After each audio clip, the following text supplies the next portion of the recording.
પોરબંદરના આ રાણાવાવ ગામમાં બરડા ડુંગરની ગોદમાં આવેલી એક એવી જગ્યા કે જ્યાં અમરનાથની જેમ જ સ્વયં શિવલિંગ સર્જાય છે। આ પૌરાણિક અને ધાર્મિક જગ્યાનું નામ છે જાંબુવન ગુફા। आशुतोष शशांक शेखर चंद्रमौली चिदंबरा कोटि कोटि प्रणाम शंभु कोटि नमन दिगंबरा। આ ગુફાની છત પરથી અલગ અલગ જગ્યાએથી પાણી પડે છે અને જ્યાં જ્યાં પાણી પડે છે ત્યાં ત્યાં પ્રાકૃતિક રીતે શિવલિંગ સર્જાય છે। અહીં માત્ર એક બે નહીં પણ અનેકો શિવલિંગ જોવા મળે છે।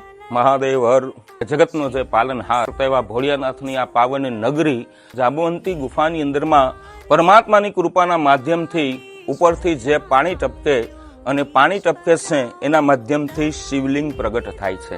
અહીંયા જે કાંઈ શિવલિંગો છે આ ગુફાની અંદરમાં આ દરેક શિવલિંગ પ્રત્યક્ષ છે।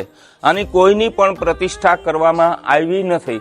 આ પાણી શિયાળો ઉનાળો એમનેમ ચાલુ હોય છે અને જ્યાં જ્યાં પાણી પડતું જાય છે ત્યાં ત્યાં શિવલિંગ થાય છે। અત્યારે પણ પાણી ટપકી રહ્યું છે અને પ્રત્યેક એક એક લિંગ ઉપર કુદરત જે પરમાત્મા પોતે ઇન્દ્ર મહારાજ પોતે આજે શિવજી ઉપર અભિષેક કરી રહ્યા છે। આવી આ પાવન શિવજીની લીલા છે।